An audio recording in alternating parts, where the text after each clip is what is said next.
Good afternoon, everyone. Welcome to Peterson Family Farm. We are out roguing rye today. It rained last night, and so we're not doing any field work, but we can still walk through the fields.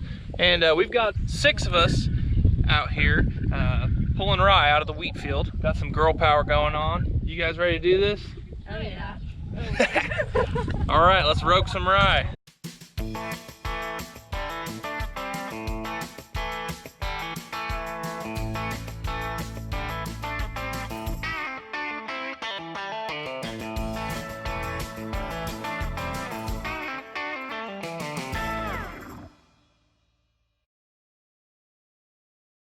Some years in Kansas we have rye worse than other years. 2 years ago we had to do some roguing and it was just a little bit here and there.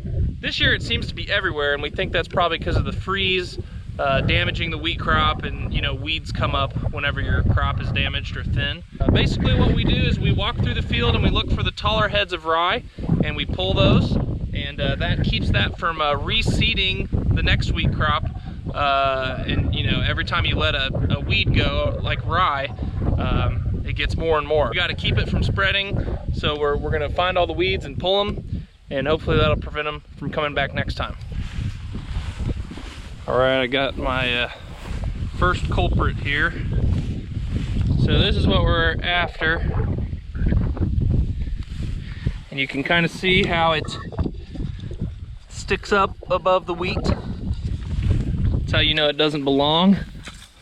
And we like to pull it out by the roots so that it doesn't keep growing. And then I stick it down below the wheat so it doesn't fool me next time, because we kind of scour the field here looking for taller heads.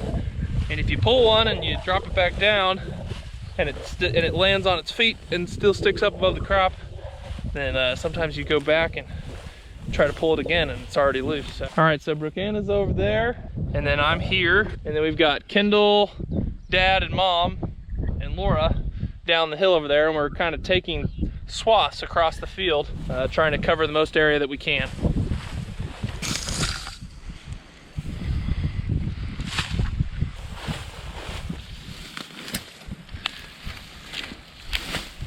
Die, rye. It's a showdown. Who's gonna win?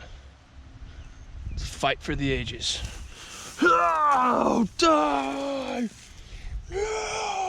Take that! These wildflowers on the edge of the field, so vivid. It's always interesting to think about, you know, this creek area on the edge of our field, and all the life that's happening there with, you know, the birds and the deer and all the animals that live in the wooded areas, and how all that just kind of goes on all year, even though there's never any humans out here to see it. I just think that's kind of fascinating to think about. Live action of Laura scouting the wheat field. Oh, tripping. Kendall, you're scaring the cows. Oh, they were running. Them are my cows over there. Your farmer's tan is showing a little bit there, buddy. This is my first day wearing a cutoff. So you're working on the getting rid of it. She sees one. She's going in for the kill. Brooke-Anna on the prowl, like a linebacker seeking out a running back. Boom! Oh yeah. Spikes the football. All right, we're gonna have a little throwing competition. Kendall jumped the gun on me. All right, see how far you can throw it, Laura. Well, no. Kind of against the wind. Here we have a remnant of 2019. Usually we can farm right through this draw. Not this year. Look at all the deer tracks. Come here, maybe a drink. Yeah, I think there was standing water here earlier. We've gotten stuck here a couple times over the years. But I swatted just to get, but we never came back, and we never came back to just like a, yep, there it is. There's the windrow. That's funny. All right, we knocked out the south side of the road. Now we're gonna cross over to this field. But first, this is bothering me on the road, and so I'm gonna do a little road maintenance. There we go.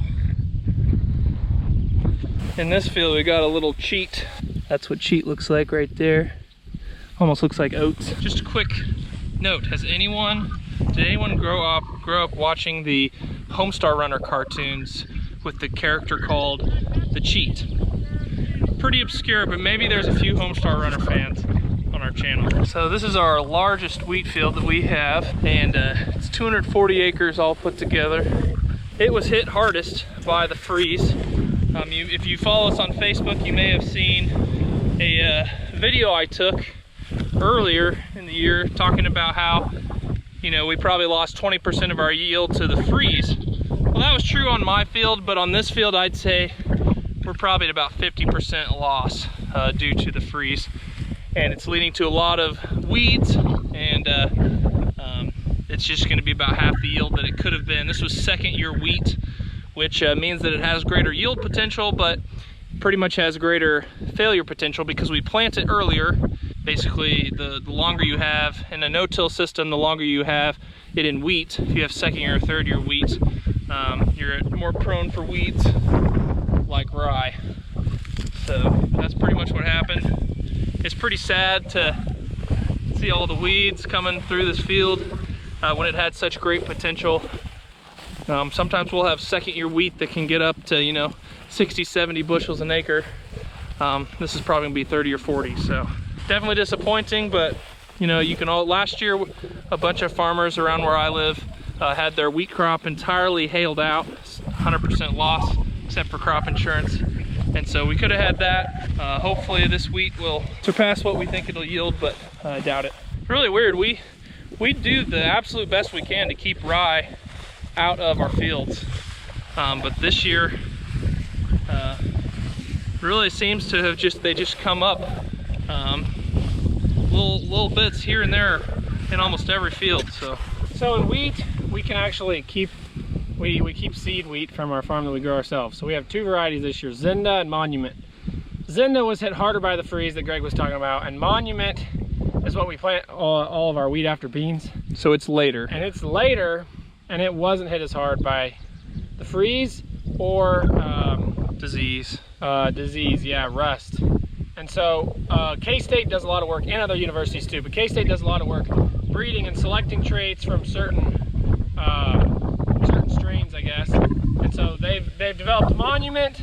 It's a good later wheat, and it does a lot of the growth in the spring, and it's also less resistant. And so farmers take a look at what each variety offers, and they plant what's best for that situation. This field was Zinda, right? This was Zinda. Yeah, and that's why it doesn't look near as good. In my field, the Zinda was done, the outrounds were Zinda, and then the rest of the field is Monument. You can see the line that Monument looks a lot better than the Zinda. Just a lot of factors that go into how the freeze affected different fields and how disease affected different fields. Last year, we didn't put on any fungicide. We didn't have to go rogue a single field because our wheat was the best wheat we'd ever had last year. It was, you know, it rained so much that it just grew so thick. Conditions were pretty much perfect. And basically we didn't have to do any of this last year because the wheat was so thick. Well, this year, in some of the harder hit fields, the stand, it just isn't there. You can just kind of see it. And part of that's management decisions, but part of it is just the weather and the external factors that we can't control. And so we just have to do the best that we can with the conditions we were given. And we're out here walking through our field, hand weeding it.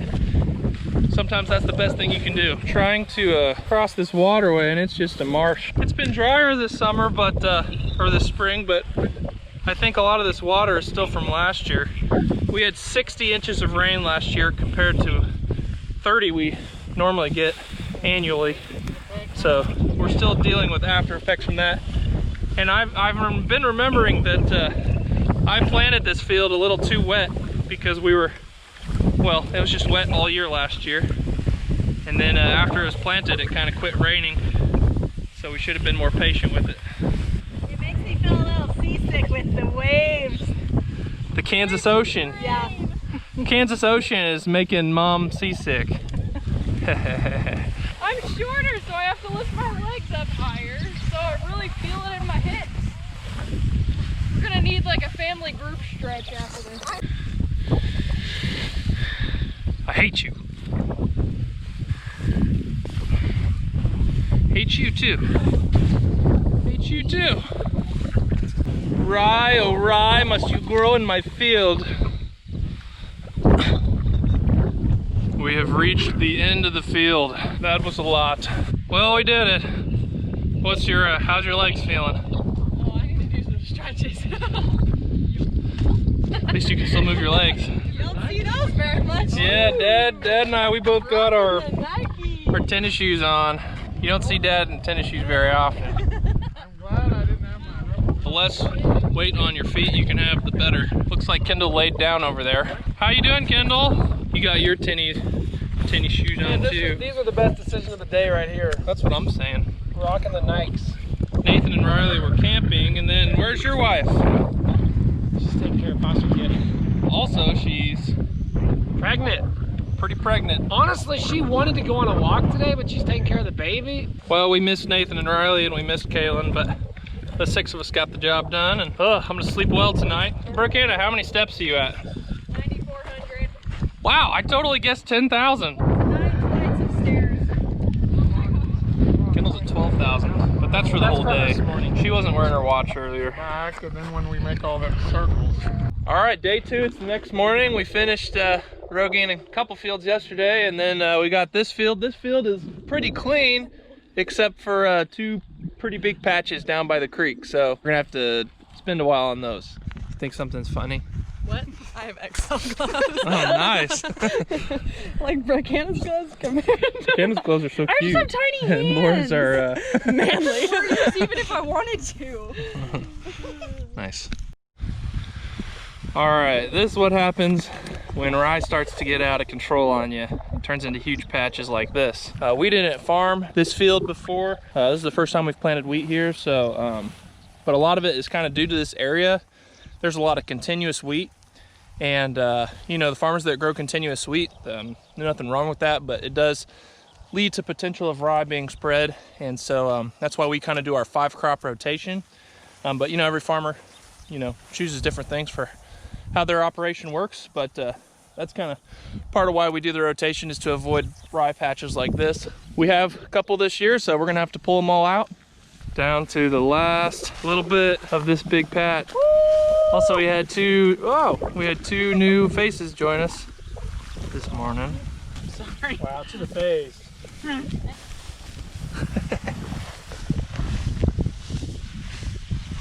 Well, we are finishing up the last field here. We're all pretty worn out.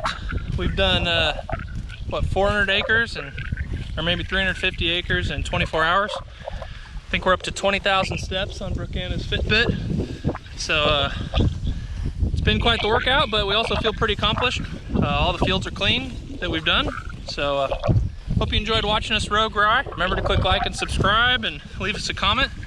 We'd appreciate that, and read the caption on YouTube or the comments on Facebook for some more information. So thanks for watching, everyone.